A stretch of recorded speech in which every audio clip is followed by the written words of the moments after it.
Welcome to கொஞ்சம் படிங்கப்பா. நம்ம வந்து இப்போ டிஎன்பிஎஸ்சிக்கான ப்ரீவியஸ் இயர் கொஸ்டின் பேப்பர் வந்து லாஸ்ட் வீடியோவில் பார்த்தோம், பார்ட் 1 பார்த்தோம். இன்னைக்கு வந்து பார்ட் 2 பார்க்க போகிறோம். ஓகேவா? ஏற்கனவே வந்து ஒரு 13 கொஸ்டின் நம்ம பார்த்துருக்கோம். இப்போ வந்து ரிமைனிங் கொஸ்டினை இன்னைக்கு பார்க்கலாம். How many triangles are there in the following figure? கீழ்கண்ட வரைபடத்தில் எத்தனை முக்கோணங்கள் உள்ளன? இப்போ இதில் எத்தனை ட்ரையாங்கிள்ஸ் இருக்குன்னு நம்ம பார்க்கணும். இதுக்கு ஃபர்ஸ்ட் என்ன பண்ணணும், சிங்கிள் ட்ரையாங்கிள் எவ்வளோ இருக்குன்னு பாருங்கள்.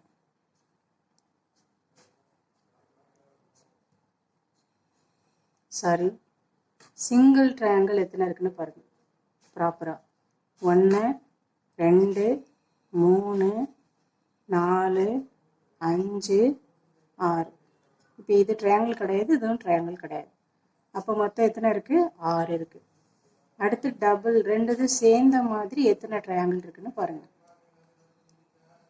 இது ரெண்டும் 1 1 2, அதுக்கப்புறம் 2 3, அதுக்கப்புறம் 4 5, அதுக்கப்புறம் 5 6. இப்போ இதில் 2 ட்ரையாங்கிள் இருக்குல்ல, 5 6. அதுக்கப்புறம் அடுத்து இப்போ வந்து 3 4. இதை பாருங்க, இதில் 2 ட்ரையாங்கிள் இருக்கா? இது 3 1 4 1. இது ஒரு ட்ரையாங்கிள், இது ஒரு ட்ரையாங்கிள். ஓகேவா? 3 4. அடுத்தது 1 6. இப்போ இது பாருங்க, இதில் 2 ட்ரையாங்கிள் இருக்கா? ப்ராப்பராக இருக்குது பாருங்க. ஓகேவா? இது ஒரு ட்ரையாங்கிள், இது ஒரு ட்ரையாங்கிள். ஓகேவா? அப்போ 1 6 இதுலேருந்து இது வரைக்கும். ஓகேவா? இதில் மொத்தமாக இப்போ எத்தனை வருது? 1 2 3 4 5 6. இப்போ டபுள் ட்ரையாங்கிளில் வந்து மொத்தம் 6 இருக்குது. ஓகேவா? அடுத்து இப்போ இதை பாருங்களேன், இது ஒரு ட்ரையாங்கிளா? இதுலேருந்து இந்த ஒரு ட்ரையாங்கிள் இருக்கு. ஓகேவா? இது ஒரு ட்ரையாங்கிள். அடுத்து வந்து இங்கேருந்து இங்கே ஒரு ட்ரையாங்கிள் இருக்குல்ல, இது ஒரு ட்ரையாங்கிள். அடுத்து இது ஃபுல்லாக இதுலேருந்து இது வரைக்கும் ஒரு ட்ரையாங்கிள். இதில் மொத்தம் 3 ட்ரையாங்கிள் வருதா? இப்போ அதில் ஒரு 3. அப்போ மொத்தமாக எத்தனை? 6 + 6 எவ்வளோ? 12. 12 + 3 15. இப்போ ஆப்ஷன் டி தான் கரெக்டான ஆன்சர். யூஸ்வலாக எப்படி போடணும்னா, சிங்கிள் ட்ரையாங்கிள் போடணும், அடுத்து டபுள் ட்ரையாங்கிள் போடணும், அடுத்து 3 ட்ரையாங்கிள் இருக்க மாதிரி அப்படியே சேர்த்துட்டே போகணும். ஓகேவா? இது வந்து இப்போ இதெல்லாம் ட்ரையாங்கிளாக இல்லை, அதனால நம்ம ப்ராப்பராக உள்ள ட்ரையாங்கிள் எடுத்துக்கிறோம். அது இல்லாமல் எந்தெந்த ட்ரையாங்கிள் வருதோ அதை சேர்த்து பண்ணோம்னா 15 வரும் நம்மளுக்கு ஆன்சர். நெக்ஸ்ட்டு 3க்கு எதிரான தளத்தில் உள்ள எண் எது அப்படின்னு கேட்குறாங்க. இதில் என்ன பண்ணுங்க, காமனாக உள்ள 2 நம்பரையும் விட்டுருங்க. 2 5 2 5. அப்போ 3க்கு ஆப்போசிட்டாக என்ன இருக்குது? 4. ஆப்ஷன் 4 தான் கரெக்டான ஆன்சர். விடுபட்ட எண்ணை கண்டுபிடி. இப்போ வந்து மிஸ்ஸிங் நம்பரை கண்டுபிடிக்கணும். இது என்ன சொல்லியிருக்காங்க? 47. 47ங்கிறது என்னது? 7 ஸ்கொயர். 121ங்கிறது 11 ஸ்கொயர். 169ங்கிறது 13 ஸ்கொயர். இதை வந்து பார்த்தாலே தெரியுது. இப்போ வந்து ஆடு நம்பராக எடுத்திருந்தாங்க, அதாவது ஒற்றை இலக்கம் என்ன எடுத்திருந்தாங்கன்னா, இப்போ 7க்கு அடுத்து 9 வரணும், வரல. அப்படின்னா எப்படி எடுத்திருக்காங்க? இது வந்து ப்ரைம் நம்பராக எடுத்திருக்காங்க. அப்போது இங்கே வந்து 13க்கு அப்புறம் வரப்போகிற ஆட் நம்பர் வந்து 15, அது வராது. அதுக்கப்புறம் வர்றது என்னது? ஏன்னா அது வந்து ப்ரைம் நம்பர் கிடையாது. அப்போ அதுக்கு அடுத்து வர்றது என்னது? 17 ஸ்கொயர். அதோட வேல்யூ என்ன? 1289. ஆப்ஷன் சி தான் கரெக்டான ஆன்சர். ஓகேவா? இது வந்து 19 ஸ்கொயர். ஒரு செவ்வகத்தின் ஒரு பக்கம் 5 சென்டிமீட்டர் மற்றும் மூலை விட்டம் 13 சென்டிமீட்டர் எனில் செவ்வகத்தின் பரப்பு காண்கன்னு சொல்லியிருக்காங்க. செவ்வகம்னா ரெக்டாங்கிள், ஒரு சைடு 5ன்னு சொல்லிட்டாங்க. மூலை விட்டங்கிறது வந்து டயகனல், அது வந்து எவ்வளோனா 13 சொல்லிட்டாங்க. இப்போ வந்து பிதாகரஸ் தியரம் படி இந்த மூலை விட்டம் ஸ்கொயர் இஸ் ஈக்குவல் டு, இதை வந்து நம்ம தெரியாததுனால எல்லுன்னே வச்சுப்போம், எல் ஸ்கொயர் ப்ளஸ் 5 ஸ்கொயர். இதோட ஸ்கொயர் வந்து இதோட ஸ்கொயருக்கும் இதோட ஸ்கொயரையும் ஆட் பண்ணி வரதுக்கு ஈக்குவலாக இருக்கும். ஓகேவா? அப்போது எல்லு தான் நம்மளுக்கு இப்போ வேணும். அப்போ எல் ஸ்கொயர் இந்த சைடு வச்சுங்க. 13 ஸ்கொயர் எவ்வளோ? 169. 5 ஸ்கொயர் 25. இந்த 5 இந்த சைடு வரும்பொழுது மைனஸில் வரும். இப்போ -25. -25 25 போயிடுச்சுன்னா எவ்வளோ? 144. இப்போ எல் ஸ்கொயர் 144னா எல் எவ்வளோ? 144ங்கிறது 12 ஸ்கொயர். அப்போ எல்லோட வேல்யூ 12. ஓகேவா? நம்மளுக்கு என்ன கேட்டிருக்காங்க? செவ்வகத்தின் பரப்பு கேட்டிருக்காங்க. பரப்புக்கு என்ன ஃபார்முலா? Length into breadth. அப்போ எல் வந்து 12, பியோட வேல்யூ 5. 12 5 எவ்வளோ?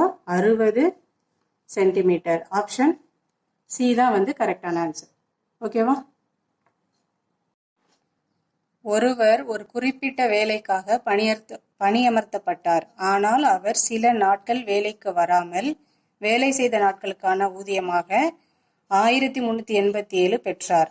அவர் அனைத்து நாட்களிலும் வேலை செய்திருந்தால் ஊதியமாக 1752 பெற்றிருப்பார். எனில் அவர் வேலை செய்த நாட்களை காண்கன்னு சொல்லியிருக்காங்க. இப்போ நம்மளுக்கு வந்து வேலை செய்யாம லீவு எவ்வளோ போட்டான்னு தெரியாம வர்றதுக்கான சம்பளம் தான் நம்மளுக்கு தெரியும். ஒரு நாளைக்கான சம்பளம் நம்மளுக்கு எவ்வளோன்னு தெரியாது. அதே மாதிரி மொத்தம் எத்தனை நாளுக்கு செஞ்சுருக்காங்கன்னு நம்மளுக்கு தெரியாது. இந்த மாதிரி இருக்கப்போ ஒரு நாள் சம்பளத்தை கண்டுபிடிக்கிறதுக்கு இது ரெண்டுக்கும் நம்ம எல்சிஎம் எடுக்கணும். அப்போ பெரிய நம்பரை உள்ளே எழுதிக்கோங்க, சின்ன நம்பரை வெளில எழுதிக்கோங்க. இப்போ இதில் வந்து 1387 எத்தனை தடவை வரும்? ஒரு தடவை வரும். அதை அப்படியே ரைட் பண்ணிக்கோங்க. இப்போ இதை மைனஸ் பண்ணால் என்ன கிடைக்கும்? 12ல் வந்து 7 போச்சுன்னா 5, இங்கே 4 இருக்கும். இங்கேருந்து ஒன்று கடவாங்கன்னா 14, 14ல் 8 போச்சுன்னா 6, இங்கே 6 இருக்குது. 6ல் 3 போச்சுன்னா 3, 1ல் 1 போச்சுன்னா 0. ஓகேவா? இப்போ என்ன பண்ணணும்? இந்த வேல்யூ இருக்குல்ல, அதை தூக்கி இங்கே போடணும். 87. இப்போ இதில் எத்தனை டைம்ஸ் வந்து போகும் அப்படின்னா, இப்போ வந்து இதை வந்து 400 கிட்ட எடுத்துக்கங்க. 400க்கு ஈக்குவலாக எடுத்துக்கோங்க. அப்போ 1300ல் எத்தனை 400 வரும்? 3 400 1200 கிட்ட வருமா? அப்போ 3 டைம்ஸ் வந்து 3 டைம்ஸ் வந்து இதை வந்து மல்டிப்ளை பண்ணிங்கன்னா என்ன கிடைக்கும்? 1195. ஓகேவா? இப்போ இதை மைனஸ் பண்ணிங்கன்னா 2, இங்கேருந்து கடை வாங்கினீங்கன்னா 18, 18ல் 9 போச்சுன்னா 9, 2 2 0 போச்சுன்னா 2. ஓகேவா? அகைன் வந்து இந்த வேல்யூவை தூக்கி இங்கே போடணும். 365. இப்போ இதில் ஒரு தடவை தான் வரும். 2 9 2. இதை மைனஸ் பண்ணிங்கன்னா 5ல் 2 போச்சுன்னா 3, கடை வாங்கினீங்கன்னா 16, 16ல் 9 போச்சுன்னா 7. இப்போ இதை வந்து இந்த 292வை இங்கே போடணும். இப்போ இதில் எத்தனை தடவை வரும் அப்படின்னா 4 டைம்ஸ் வரும். ஏன்னா 4 3 12, அதை வச்சு கால்குலேட் பண்ணுங்கள். 292ன்னு வரும், 0 வந்துடும். இப்போ இந்த லாஸ்ட்டாக கிடைக்கிதுல, இதுதான் இதோட HCF. ஓகேவா? இப்போ HCF என்ன? 73. இதுதான் வந்து ஒரு நாள் சேலரி. ஓகேவா?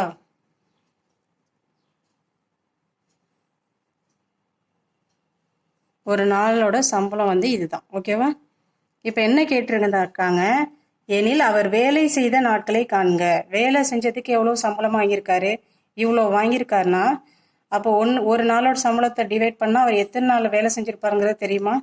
அப்போது 1387 டிவைடட் பை ஒரு நாள் சம்பளம் எவ்வளோ? 73. இதை டிவைட் பண்ணோனாலே அவர் எத்தனை நாள் வேலை செஞ்சுருப்பார் அப்படிங்கிறது தெரியும். இப்போ இதை பார்த்து டிவைட் பண்ணிங்கன்னா 138ல் 73 எத்தனை தடவை வரும்?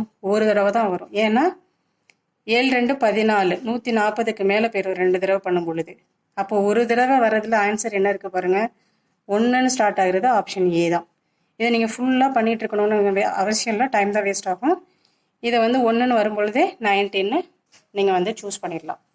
நெக்ஸ்ட் கொஸ்டின், கொடுக்கப்பட்ட 3 எண்களின் பெருக்கல் பலன் இவ்வளோ சொல்லியிருக்காங்க. அவற்றின் மீப்போவா 5 எனில் அவற்றின் மீப்போமா கேட்குறாங்க. மீப்போவாங்கிறது HCF வந்து 5ன்னு சொல்லிட்டாங்க. எல்சிஎம் தான் கேட்குறாங்க. ஓகேவா? இப்போ அடுத்து என்ன சொல்லியிருக்காங்க? 3 எண்களின் பெருக்கல் பலன் சொல்லியிருக்காங்க. 3 எண்ணை வந்து நம்ம எக்ஸ் ஒய் ஜெட்னு வச்சுக்கலாம். ஓகேவா? Equal to 1175. இங்கே HCF 5ன்னு சொல்லியிருக்கிறதுனால இப்போ இப்படி ஒரு நம்பர் இருக்குது, 5 25 10 25 5. இதோட HCF என்னவா இருக்கும்? 5 2 5 1. ஓகேவா? அப்படின்னா என்ன அர்த்தம்? இந்த 5ஆல் இது வந்து மல்டிப்ளை ஆகிருக்குன்னு அர்த்தம். அப்போ தான் HCF வந்து 5ஆக இருக்க முடியும். அதாவது காமன், 5ங்கிறது எல்லாத்துக்கும் காமன். அப்போ 5ஆல் மல்டிப்ளை பண்ணுறோம். இங்கே பெருக்கல் பண்ணணுங்கிறதுனால இது எல்லாத்தையும் மல்டிப்ளை பண்ணுறோம். ஓகேவா? அடுத்து இப்போ எல்சிஎம் எப்படி கால்குலேட் பண்ணுவோம்? இப்போ நம்மளுக்கு 3 நம்பர் தெரிஞ்சிருச்சு. 5x, 5y, 5zங்கிற 3 நம்பருங்கிறது தெரிஞ்சிருச்சு. இப்போ இந்த 3 நம்பருக்கும் எல்சிஎம் எப்படி கண்டுபிடிப்போம்? காமனாக உள்ள நம்பரை அப்படியே ஃபஸ்ட்டு எழுதிப்போம். அடுத்து காமன் இல்லாத டேர்ம் எல்லாத்தையும் எழுதிப்போம். காமனாக இருக்கிறது 5, அதை ஒரு தடவை எழுதினா போதும். காமனாக இல்லாமல் என்னென்ன இருக்குது? எக்ஸு, ஒய், இசட், இதை எழுதிக்கோங்க. இப்போ எல்சிஎம்னா 5xோட வேல்யூ தான் இப்போ வந்து நம்மளுக்கு ஆன்சராக கிடைக்கணும். இப்போ நம்ம இங்கேருந்து 5xy கண்டுபிடிச்சா போதும். அப்போ ஒரு 5xை மட்டும் வச்சுட்டு மிச்சம் ரெண்டையும் கேன்சல் பண்ணலாம். 5 1s are 5, 3 5s are 15, remaining 3, 7 5s are 35, remaining 2, 5 5s are 25. திருப்பி 5ஆல் வகுத்தீங்கன்னா 7 5 35, மிச்சம் 2, I 5 25. அப்போ 5x y zோட வேல்யூ எவ்வளோ? 75. இப்போ இது நம்மளுக்கு இதானே வேணும். அப்போ 5xோட வேல்யூ என்ன? 75. அப்போ ஆப்ஷன் ஏ தான் கரெக்டான ஆன்சர். ஓகேவா? அடுத்து 5இன் ஒரு பகுதி மற்றும் 8இன் ஒரு பகுதி என இரு பகுதியாக பிரிக்கப்பட்ட எண் 94இன் வித்தியாசம் 3:4 எனில் அதன் முதல் பகுதி அது என்னன்னு கேட்டிருக்காங்க. அப்போ இது நம்மளுக்கு அந்த 2 நம்பருமே நம்மளுக்கு என்னன்னு தெரியாது. அதனால ஒரு நம்பரை எக்ஸ்ன்னு வச்சுக்கிறோம். இப்போ எக்ஸ் என்ன இருக்கோ அதை இந்த 94 நம்ம மைனஸ் பண்ணிட்டோம்னா நம்மளுக்கு இன்னொரு நம்பர் கிடைச்சிருமா? அப்போ 94 மைனஸ் எக்ஸ்ன்னு வச்சுக்கிறோம். ஓகேவா? இப்போ இது ஒரு நம்பர், இது ஒரு நம்பர்னு தெரிஞ்சிச்சு. இப்போ என்ன சொல்லியிருக்காங்க? 5இன் ஒரு பகுதி அப்படின்னு சொல்லியிருக்காங்க. இப்போ எக்ஸுங்கிறது 5ல் ஒரு பகுதின்னு சொல்லிட்டாங்க. ஓகேவா? அடுத்து என்ன சொல்லியிருக்காங்க? மற்றும் 8இன் ஒரு பகுதி என இரு பகுதியாக பிரிக்கப்பட்ட எண் அப்படின்னு சொல்லியிருக்காங்க. அப்போ 8இன் ஒரு பகுதினா இப்போ அடுத்த நம்பர் என்ன? 94 மைனஸ் எக்ஸ் டிவைடட் பை அது எதில் பிரிச்சிருக்காங்க? 8ல் ஒரு பகுதின்னு சொல்லியிருக்காங்க. அப்போ போட்டாச்சு. ஈக்குவல் டு அது என்னன்னு சொல்லியிருக்காங்க? இன் விகிதம் 3:4ன்னு சொல்லியிருக்காங்க. அப்போ 3/4. ஓகேவா? இப்போது இது வந்து இதுக்கு டிவைடில் இருந்துச்சுன்னா இது மேலே போனால் என்ன ஆகும்? x/5 இன்ட்டு 8 வந்து மேலே போயிடும், இது வந்து கீழே வரும். 8 divided by 94 minus x equal to 3/4ன்னு வந்துடும். ஓகேவா? இப்போ இதை இங்கே மல்டிப்ளை பண்ணுங்கள். இதை வந்து கிராஸ் மல்டிப்ளை பண்ணிங்கன்னா என்ன கிடைக்கும்? 8 நாங்க 32, 32x இஸ் ஈக்குவல் டு 3 எவ்வளோ? 15 இன்ட்டு 94 மைனஸ் எக்ஸ். ஓகேவா? இப்போ இதை உள்ள விட்டு மல்டிப்ளை பண்ணால் என்ன கிடைக்கும்? 15 இன்ட்டு 94 மைனஸ் 15x. ஓகேவா? இப்போ எக்ஸ் எல்லாம் ஒரு சைடு கொண்டு வந்துடலாம். அப்போ 32 + 15 எவ்வளோ? 47x equal to 15 into 94. இப்போது 47 1 47, 47ஓட 2 மல்டிப்ளை பண்ணால் என்ன கிடைக்கும்? 94. ஓகேவா? இப்போ எக்ஸோட வேல்யூ என்ன? 15 2s are எவ்வளோ? 30. எக்ஸோட வேல்யூ கண்டுபிடிச்சிட்டோம். அப்போ என்ன கேட்டிருக்காங்க? முதல் பகுதி தான் நம்மளுக்கு கேட்டிருக்காங்க. முதல் பகுதியை நம்ம என்னவா எடுத்துக்கிட்டோம்? எக்ஸாக எடுத்துக்கிட்டோமா? இப்போ எக்ஸோட வேல்யூ கண்டுபிடிச்சாச்சா? அப்போ ஆன்சர் என்ன? ஆப்ஷன் பி தான் கரெக்டான ஆன்சர். இப்போ இதில் இரண்டாம் பகுதின்னு கேட்டிருந்தாங்கன்னா எக்ஸ் கண்டுபிடிச்ச 30 கண்டுபிடிச்சிருக்கோம்ல, இதை வந்து 94லேருந்து அந்த 30யை மைனஸ் பண்ணிட்டீங்கன்னா அது இரண்டாவது பகுதி. ஓகேவா? எழுத்துக்களின் தொகுப்பு 1 கீழே கொடுக்கப்பட்டு உள்ளது. ஒவ்வொரு எழுத்துக்கும் தனித்தனியே எண் குறியீடு வழங்கப்பட்டு உள்ளது. அதாவது அதற்கு நம்பர் வந்து அசைன் பண்ணியிருக்காங்க. இத்தொகுப்பு எழுத்துக்களை இடம்பெயர்த்து மாற்றியமைத்தால் பொருளுள்ள வார்த்தை கிடைக்கும். மீனிங்ஃபுல் வேர்டு ஒன்று வந்து கிடைக்கும். அதன்படி புதிதாக கண்டுபிடித்த வார்த்தைக்கான குறியீடை காண்க அப்படின்னு சொல்லியிருக்காங்க. ஓகேவா? இது நம்ம வந்து இந்த ஆப்ஷன்லேருந்து தான் நம்ம வந்து சூஸ் பண்ணோம். இப்போ 1க்கு 6க்கு என்ன வருது? யூ. அதுக்கடுத்து 2க்கு எம், 5க்கு பி, 3க்கு இ, 1க்கு ஆர், 4க்கு என்.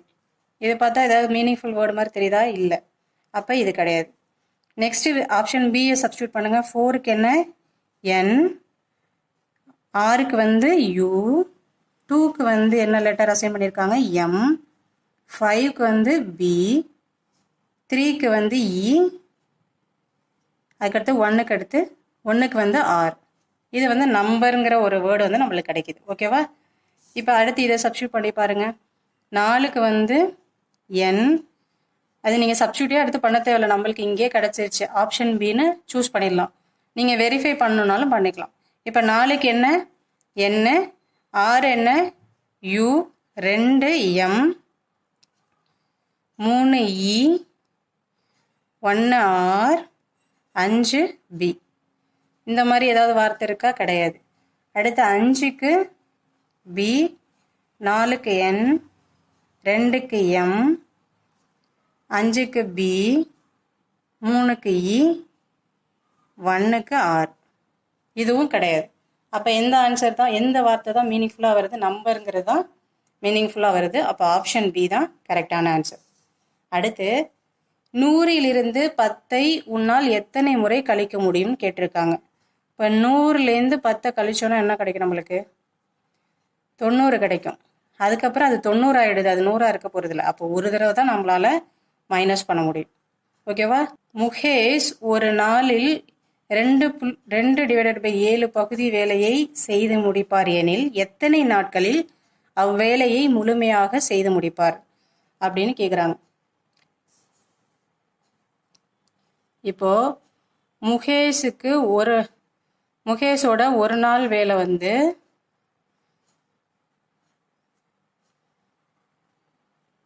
என்னன்னு சொல்லுவோம்? 1/n சொல்லுவோம்.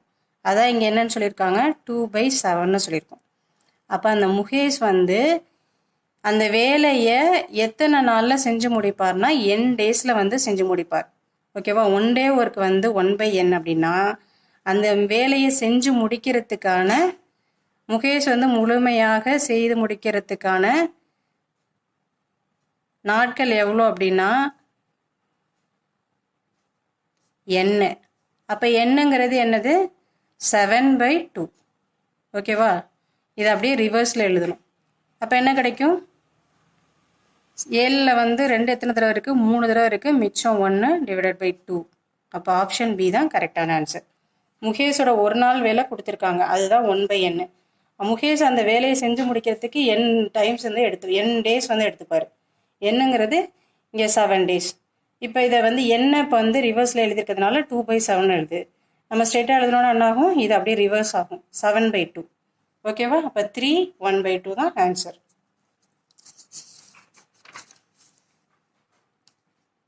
ஒரு விவசாயி 20,000ஐ ஆண்டொன்றுக்கு 4.5% தனி வட்டியில் ஒருவரிடமிருந்து கடனாக பெறுகிறார். 5 ஆண்டுகளுக்கு பின் அவர் முழுவதும் கடனை அடைக்க செலுத்த வேண்டிய தொகை. இப்போ இதில் டீங்கிறது 5, ஆறுங்கிறது 4.5.